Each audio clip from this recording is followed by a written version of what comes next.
성경에 그런 얘기를 합니다. 너희가 입으로 예수가 주 되심을 고백하고 또한 마음으로 하나님께서 그를 죽은 자 가운데 살리심을 믿으면 구원을 얻으리라. 다시 말하면 마음으로 믿어 의에 이르고 입으로 시인하여 구원에 이른다. 근데 그 중심이 뭐냐면은 예수께서 우리의 주인 되신 큐리오스라는 것은 왕이라는 거예요. 우리의 주인이라는 거예요. 당시에 지금 북한에 가서 수령님보다도 더 위대한 자가 있다면 죽잖아요. 당시에 로마가 세계를 지배했어요. 로마에는 왕 한 사람밖에 없어요. 근데 그 왕을, 또 다른 왕을, 예수를 주님이라 하면은 생명이 위태로운 거예요. 헤로드 왕이 동방 박사들이 와서 유대인의 왕이 왔다니까 아니 나도 보고 싶다 그러잖아요. 죽이려고. 내가 왕인데 무슨 왕이 왔느냐. 그 예수가 우리의 주인 되시고 아버지께서 그를 죽은 자 가운데 살리심을 믿는다는 거예요. 그건 복음이라고 해서 해석을 해야 돼요. 왜 예수님이 죽으셨는가? 하나님이 에덴 동산에 행복하게 기쁘게 살도록 쉽게 말하면 천국을 만들어 놓은 거예요. 그러나 하나님 안에서 하나님의 통치를 받으려면은 하나님의 주권에 순종하는 의미로서 선악을 알게 하는 실과는 따먹지 말라는 거예요. 그러니까 우리 안에 슬픔이 있고 아픔이 있고 여러분들의 모든 것은 하나님으로부터 단절된 죄의 결과라는 거예요. 누구를 탓할 수 없어요. 죄의 결과예요. 그러니까 하나님을 벗어나면 하나님으로부터 단절되면은 다 똑같은 거예요. 약간 차이만 다를 뿐이지 보기의 현상만 다를 뿐이지 다 똑같은 거예요. 누구나 할 것 없이 다 죄인이에요. 의인이 없나요? 하나도 없다 그러잖아요. 그러면 이러한 죄와 사망 가운데 하나님이 우리를 창조하셨기 때문에 하나님이 에덴 동산을 창조하시면서 보시기에 심히 좋았다고 말씀하셨기 때문에 그 하나님은 하나님 되심을 포기하지 아니하시고 비록 우리가 하나님을 떠났지만 하나님을 범죄했지만 하나님과 관계가 깨졌지만 그 관계를 회복하기 위하여 독생자 예수 그리스도를 이 땅에 보내신 줄로 믿습니다. 그래서 우리의 모든 죄값을 치르게 하고 이제 문제는 뭐냐? 그를 마음으로 믿으면 요한복음 1장 12절 영접하는 자 곧 그 이름을 믿는 자에게 하나님의 자녀가 되는 권세를 줬다. 요한복음 14장 6절 내가 길이요 진리요 생명이며 나로 말미암지 않고는 아버지께로 갈 적 없다. 요한복음 3장 16절 하나님이 세상에 처음 살아 독생자를 주셨으니 저를 믿는 자마다 멸망치 않고 영생을 얻게 하려 하십니다. 그러면 이제 구원이 하나님과 관계가 회복되는데 관계라는 것은 동등한 관계, 그걸 인정해 줘야 돼요. 우리 하나님이. 그걸 이제 우리를 아들이라고 그러는 거예요. 자녀라고 그러는 거예요. 그러면 이 하나님의 자녀됨을 하나님과 우리와의 죄와 사망으로 말미암아 단절되는데 예수 안에서 관계를 회복하시고 이제 자녀다운 자로 우리를 만들기 위하여 이제 하나님의 자녀로 우리가 출생했지만 하나님이 이제 우리를 붙드시고 그 자녀다운 실력이 수준이 이르기까지 하나님은 임만을 약속하셨던 것처럼 우리를 포기하지 아니하시고 간섭해 가시고 인도해 가시고 우리를 붙들어 가신 줄로 믿습니다. 이 믿음이 이렇게 포함되어 있는 거예요. 의인 오직 믿음으로 말미암아 살리라 함과 같으라 말씀했던 것처럼 자녀들이 부모에게 원망하고 불평합니다. 그리고 집을 떠납니다. 그러나 자녀는 그걸 알아요. 아버지가 우리 어머니가 아무리 나를 뭐라 한다 할지라도 그 부모와 우리 어머니와 아버지는 나를 포기하지 않는다는 거. 절대 나를 미워서 나에게 그랬지 않았다는 것을 믿는 자만이 그 자녀들은 집을 들어옵니다. 그러나 정말 우리 아버지가 나의 아버지가 아니고 아버지가 나를 저렇게 뭐라 하는 것은 내 아버지가 아니기 때문에 그럴 거야. 이렇게 믿는 자는 집에 들어올 수가 없는 거예요. 근데 우리는 내 안에 성령이 확증하고 있기 때문에 우리는 어떤 환경, 어떤 조건에 있다 할지라도 신적 보존으로 성령이 내 안에 함께 하기 때문에 우리는 어떤 환난, 어떤 고난이 있어도 하나님은 나를 포기하지 아니하시고 나를 복되게 인도하는 이 믿음이 또다시 우리는 시험이 들고 때로 원망거리가 있지만 교회에 오게 하는 줄로 믿습니다. 믿음을 포기할 수 없는 게 우리는. 여러분 믿음을 포기할 수 없어요. 왜? 얘기하잖아요. 내가 하나님을 붙들고 있는 것이 아니라 하나님이 나를 붙들고 있는 줄로 믿습니다. 포기할 수 없는 우리의 신앙생활은. 왜? 우리는 하나님의 자녀이기 때문에. 이것 같이 확실한 게 없어요. 아무리 교회 우리가 뭘 한다 할지라도 신앙을 포기할 수 믿음을. 왜? 믿음은 선물이에요. 하나님이 나를 붙들고 있기 때문에. 그렇다면 이렇게 우리가 구원받은 게 은혜고 내가 죄와 사망권에 내가 예수를 믿지 않았더라면 여러분 이걸 꼭 아셔야 됩니다. 내가 예수를 믿지 않았더라면 얼마나 죄악 가운데 헤맸을까. 저는 예수를 바로 믿지 않았더라면 저는 죽었을 거라고 저는 얘기해요. 솔직히. 도박이나 술이나 먹고 지금은 폐인이 됐을 거예요. 예수 믿고 담배는 평생 안 피웠습니다만 못진지 다 끊고 맨날 비록 새벽에 일찍 일어나니까 잠 못 자는 그런 피곤함은 있지만 매 순간 믿는 목사님들하고 생활하면서 교회 공동체와 교제하면서 매 순간 말씀 듣고 또 기도하고 이렇게 사는 게 얼마나 큰 복인지 몰라요. 우리가 모두가 누리는 복인 줄로 믿습니다. 그렇다면 예를 들어 봅시다. 여러분 솔직한 얘기예요. 여러분 자신에게 물려주시고자 하는 유산이 뭡니까? 정말 천국과 지옥이 있다면 여러분 자녀들에게 예수 바르게 믿으라고 말하고 싶지 않습니까? 그렇다면 우리 자녀들에게도 예수를 잘 믿게 할 뿐만 아니라 내가 가장 가까운 친구 이웃들에게 우리는 예수 복음을 증거해야 될 줄로 믿습니다. 오늘 본문이 바로 그런 얘기예요. 사도 바울이 이제 고린도 전서를 마무리합니다. 여러분이 누구한테 이제 편지를 쓸 때 예를 들면 우리 이 마음을 가져야 돼요. 여러분 어떤 친구하고 친하게 지내. 그러면 그 친구가 정말 좋다면 내가 좋은 거 주고 싶잖아요. 우리 어떤 목사님이 그러더라고. 전도는 뭐냐? 내가 너무 맛있는 걸 먹었다는 거예요. 야, 내가 너무 맛있는 걸 먹었어, 공짜로. 야, 너도 좀 그것 좀 먹어봐라.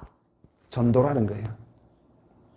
오늘 사도 바울도 고린도 전서의 이제 마지막, 이건 서신이에요. 편지를 쓰는 마지막 부분이에요. 마지막 부분으로서 우리가 되게 마지막에는 인사를 하잖아요. 야, 이렇게 무난해라, 무난해라. 이런 단순한 인사글이 아니자는 거예요. 인사글이 아니라는 거예요. 야, 내가 그동안 이렇게 살아오면서 너와 나에게 속상한 일도 있고 너와 나와 이런 관계도 있었는데 오늘 본문은 뭐냐? 마지막이 그러한 모든 관계를 하나님이 이끄시고 하나님이 간섭해 가시고 하나님의 섭리 안에 있는 줄로 믿습니다. 이 얘기를 지금 하고 있는 거예요. 사도 바울이. 단순하게 인사의 글이 아니란 거예요. 그래서 6절에 너희가 나를 내가 갈 곳으로 보내어 주게 하려 합니다. 내가 11절 평안히 보내어 내게 오게 하라. 7절에도 만일 주께서 허락하시면 모든 것이 하나님의 주권에 있다는 것입니다. 하나님의 섭리 안에 있는 것입니다. 그러므로 우리의 신앙생활의 가장 기본적 본질과 내용은 우리가 이러한 믿음에 굳게 서야 할 줄로 믿습니다. 하나님이 내 존재를 붙들고 있다는 것. 하나님이 우리 자녀들을 붙들고 있다는 이 믿음이 있을 때 내가 아무리 자녀가 미워도 아니야, 나는 너를 사랑해, 너를 믿어. 그때 자녀들이 포기하지 않습니다. 그때 자녀들이 또 일어서는 거예요. 저도 이 은혜를 몰란 젊었을 때는 자녀들에게 뭐라 했어요. 지금은 후회되는 거예요. 그래서 우리 며느리가 그런 얘기 했대요. 제가 우리 애들한테 그랬어요. 내가 옛날에 우리 애들 때린 적도 있다고 그래요. 나는 별로 기억이 안 나는데. 그래서 내가 그 자리에서 그랬어요. 야, 그래도 나는 우리 자녀들에게 손톱만치도 원망하고 싶지 않다. 모든 게 내 책임이다. 그리고 나는 우리 자녀들 앞에 무릎도 꿇었잖아요. 근데 우리 며느리가 그런 얘기 하더래요. 지네 엄마는 한 번도 자녀들한테 미안한 말을 하지 않는다는 거예요. 나는 자주 얘기해, 우리 애들에게. 야, 미안하다. 내가 목회하면서 너희들 진짜 용돈 못 주고 또 너희들 좋은 학원 못 보내고 미안한 거예요. 자주 저는 미안하다고 얘기합니다. 그러면서도 내가 한 얘기가 예수 잘 믿어야 된다. 예수, 하나님이 너희들의 모든 존재와 인생을 이끌어. 하나님 잘 믿어야 돼. 하나님 앞에 잘 섬겨야 돼. 하나님 앞에 잘해야 돼. 우리가 남겨줄 유산이라는 거예요. 역사를 증명하고 있잖아요. 여러분, 그런 게 안 생깁니까? 여러분, 예수를 안 믿었다 생각해 보세요. 안 무서우세요? 저는 너무, 내 후배 하나는 참 그런 적이 있어요. 그 애하고 저도 옛날에 사기 전에 이렇게 같이 도박하러 다니고 그랬거든요. 그 후배는 빚 채무해서 길거리 뛰어가서 교통사고로 생명을 달리했어요. 나 그 후배한테 한 20년 전에 20만 원 빌려주고도 난 못 받은 사람이에요. 웃자는 얘기지만. 또 이렇게 뒤돌아보면 뒤돌아볼수록 하나님의 은혜예요. 하나님의 은혜. 그렇다고 우리는 여러분이 어떤 사람과 관계 속에서 마지막 이별을 한다면, 또 그 어떤 내가 사랑하는 사람하고 내가 어떤 편지를 쓴다면, 그동안 이런저런 얘기를 했다 할지라도 마지막 부분만큼은, 야, 내가 살아보니까 내 존재와 인생을 이끄신 분이 하나님이야. 이 믿음. 우리가 이 믿음 안에 굳게 서야 된다는 거예요. 그래서 사도 바울이 오늘 본문에 그러는 거예요. 고린도 교회가 많은 문제들이 있었잖아요. 가장 신앙적인 문제가 많았어요. 근데 오늘 뭐라고 합니까? 남자답게 굳게 서라. 할렐루야. 남자답게 강건하라. 깨어 믿음에 굳게 서서 남자답게 강건하라. 이 말은 뭡니까? 고린도 교회가 가장 큰 문제가 뭐냐면 믿음이 없는 거예요. 미성숙한 거예요. 그러니까 분열이 있는 거예요. 여러분, 신앙생활이, 어린 신앙생활은요, 내 입장을 보면 그래요. 나이가 먹기 전에는 자식에게 뭐한 것만 보이냐면요, 잘못한 것만 보여요. 나이가 먹으면요, 안타까워요. 그래서 어쨌든 내 자녀를 내가 사랑하지 못하고 내가 더 베풀지 못한 것이 미안해요. 그 젊었을 때는 뭐냐? 잘다 못했다면 보이는 거예요. 애들 다 망치는 거예요. 모든 사람 얘기 들어보면요, 남편 일찍 여의고 이혼하고 아비 없는 자식 똑바로 키우려고 강압적으로 키웠다 그러잖아요. 우리 다 들었잖아요. 그때 그 애들이 뭐 했다고요? 아이, 크기만 해라. 절대 난 교회 안 간다. 그때 아유, 내 새끼, 하나님 너를 축복할 거야. 하나님 너 복 줄 거야. 하나님이 우리를 다 사랑해. 하나님 우리를 복되게 인도해. 그랬다면 그들이 실수하면서도 내가 교회 가야지 그랬을 거 아닙니까? 지금 고린도 교회가 그랬다는 거예요. 서로 분파, 서로 잘했다 못했다 따지고, 좀 잘한 거 있으면 자기 자랑하려 하고, 그러니까 이제 이런 분쟁이 일어나고 믿음이 미성숙하다 보니까. 그래서 오늘 본문에 사도 바울이 오늘 13절 깨어 믿음 안에 굳게 서라. 하나님이 우리에게 모든 구원을 이루시고 이 과정을 둔 것은 나를 위함이라는 거예요. 절대. 그래서 이번에 목회자대회 2박 3일 마치면서 다 그의 목사님들이 절대 불평하지 말아라. 교회가 부흥되려면은 과거 문제, 지금 문제, 원망 불평. 그래서 여러분, 어느 책에 봤더니요, 목사가 하는 일은 뭐냐? 성도들의 언어를 바꿔주는 게 목회다. 그런 책이 있더라고요. 언어가 하나님의 복을 줍니다. 하나님 우리를 사랑합니다. 잘 될 겁니다. 하나님 우리에게 복 주실 것입니다. 언어를 바꿔주는 게 목회라는 거예요. 왜? 인간의, 여러분 경험해 보세요. 우리 장로님 솔직히 권사님과 살면서 뭐가 제일 가슴 아픕니까? 뭐로 인하여 마음의 상처가 됩니까? 우리 모두가 그래요. 누가 또 때렸습니까? 누가 속옷을 찔렀습니까? 언어가, 말이 내 마음을 찔르는 거예요. 말이 나를 때리는 거예요. 그걸 우리가 언어 폭력이라 그러는 거예요.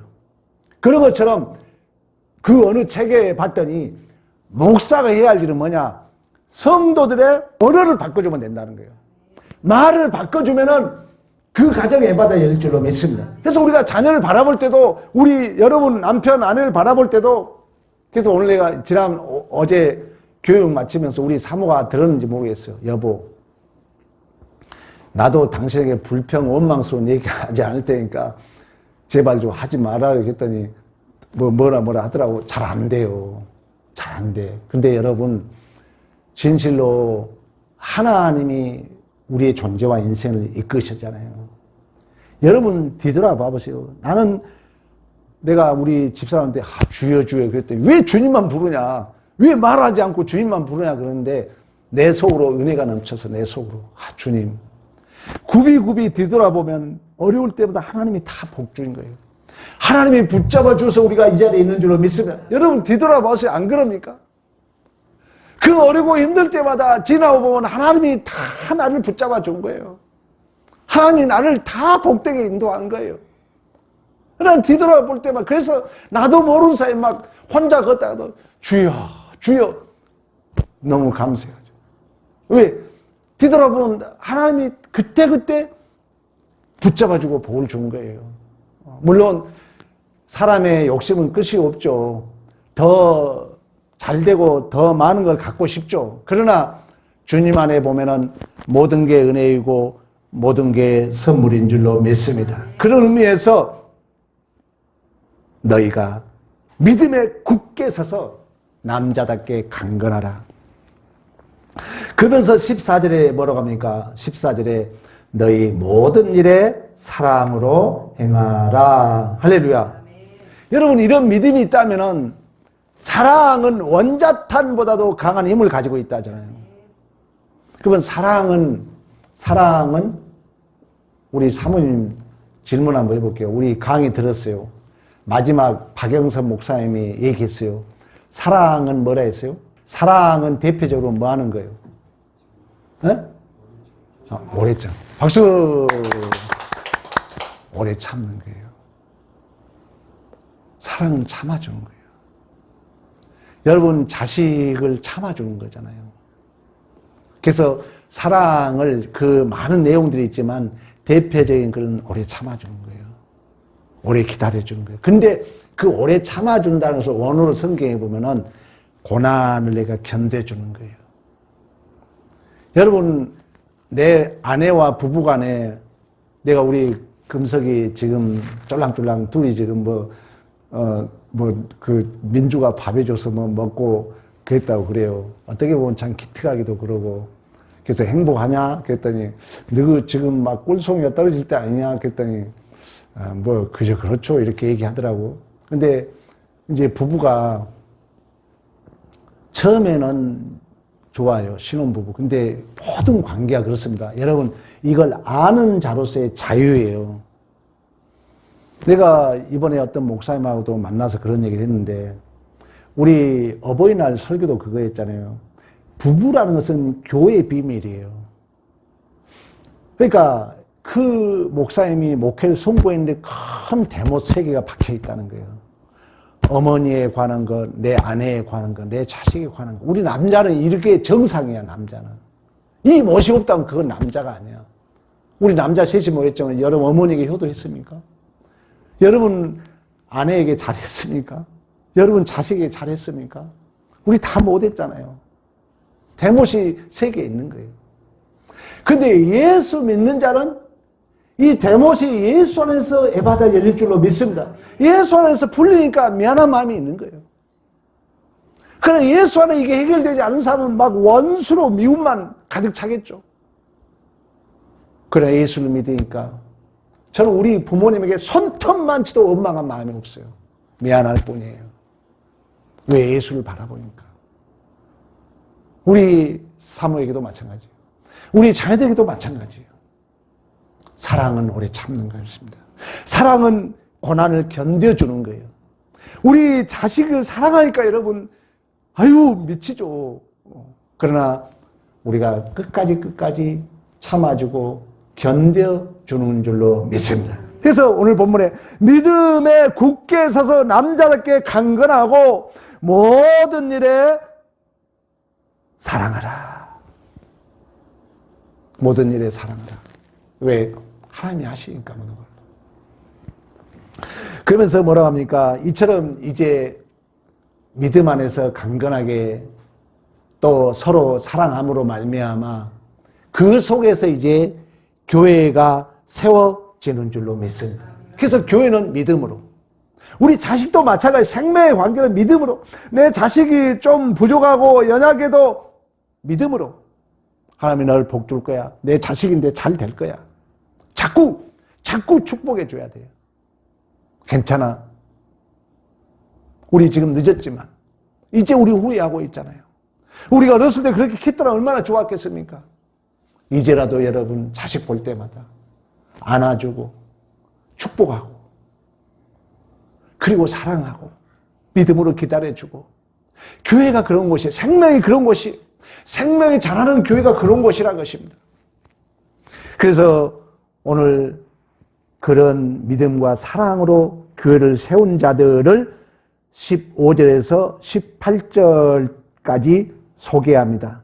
스데바나, 그리고 부드나도와 아가이고와 아굴라와 부르시길라, 이런 사람들을 오늘 본문에 소개합니다. 그러면서 특히 여기서 우리가 소개할 사람은 아굴라와 부르시길라, 천막 장사했던 사람이에요.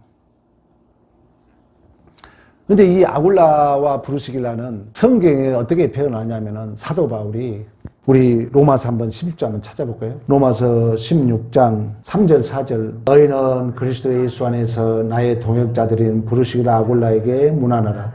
그들은 내 목숨을 위하여 자기들의 목가지로 내어놓으나니 나뿐만 아니라 이방인의 모든 교회도 그들에게 감사하느니라. 아멘. 생명이처럼 믿음, 우리 하여튼 믿어줘야 돼요. 생명을 믿어주는 거예요. 권사님 이 화초, 물 주고 사랑하고, 저도 오다 가다 내가 심어놓은 나무 가서 이렇게 축복을 해요. 이렇게 만져주고, 생명은 사랑을 먹고 사니까. 그리고 믿어주는 거예요. 잘 되긴 믿어주는 거예요. 이 하찮은 이 화초도 그러는데, 여러분 내 자식 또 교회 공동체도 마찬가지입니다. 우리 목사님들하고 그 금산 교회에 갔어요. 그랬더니 처음에 세운 그 선교사 사진하고 두 장로님 사진이 붙어 있어요. 그 장로님 두 분이 누구냐면은 조덕삼 장로님하고 이자익 장로님이에요. 근데 이제 조덕삼 장로님이 그 재산이 많았어요. 그러니까 이자익 그 장로님은 그 조덕삼 장로님 집에 종으로 일했던 사람이에요. 근데 전도를 해가지고 교회에 열심히 다니는 거예요. 그 교회를 열심히 이제 섬기는데 장로 투표를 한 거예요. 근데 종이었던 이자익 장로가 당선이 되고 주인이었던 조덕삼 장로가 떨어져 버린 거예요. 여러분은 어떻겠습니까? 우리 같으면. 믿음이 없으면 시험거리잖아요. 내가 걔도 더 돈도 많고 부자고 교회도 더 오래 다녔는데. 근데 그 조덕삼 장로님이 우리 이자익 장로님 참 훌륭한 사람이라고. 조덕삼 장로님 아직 장로가 안 됐죠.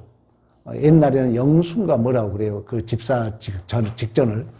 그래가지고 2년 후에 그 조덕삼 장로님도 장로가 돼요. 그리고 장로가 되어 나서 이 이자익 장로가 너무 믿음이 좋으니까 신학교를 보냅니다. 자기 종이었던 사람을 장로로 세우고 신학교를 보내요. 그래가지고 그분이 이제 목회자가 돼가지고 그 밑에서 잘 섬기다가 돌아가셔요. 그 내용이 거기 그 교회 가면은 이렇게 사진과 함께 그 글이 이렇게 붙어 있어요. 유적지 가면. 그런 것처럼 교회는 여러분 이처럼 우리 가족도 마찬가지고 여러분 교회 공동체도 마찬가지고 믿음으로 사랑으로 또한 그런 믿음으로 사랑으로 생명이 잉태되고 생명이 자라나게 된 줄로 믿습니다. 여러분 옛날 얘기지만 바이든 대통령이 국무위원으로인가 대한민국에 왔다 그러잖아요. 김대중 대통령 시절에. 근데 김대중 대통령이 메고 있는 넥타이에 스프 국물이 묻은 거예요. 그러니까 우리가 참 이 예화를 많이 써요, 목사님들이. 이렇게 허물이 보인 거예요, 쉽게 말하면. 그때 뭐라 했냐면 그분이, 야, 한국 대통령은 그런 넥타이를 매야 대통령이 된다 이러면서 자기도 대통령이 꿈이라면서 넥타이를 바꿔달라고 그래요. 그래서 그 자리에서 이 국물 묻은 넥타이를, 스프 묻은 넥타이를 바이든 대통령이 메고 자기가 맸던 그 넥타이를 김대중 대통령이 이렇게 메어주거든요. 그게 참 아름다운 그 예화로 이렇게 전수되고 있는 것이죠. 교회라는 것은 믿음과 사랑으로. 사랑은 뭐라 했어요? 오래 참는 거예요. 고난을 견뎌주는 거예요. 그리고 사랑은 어디에서 확정되었죠? 예수 그리스도의 십자가상에서. 우리 주님이 하나님의 사랑을 확증했다 그러잖아요.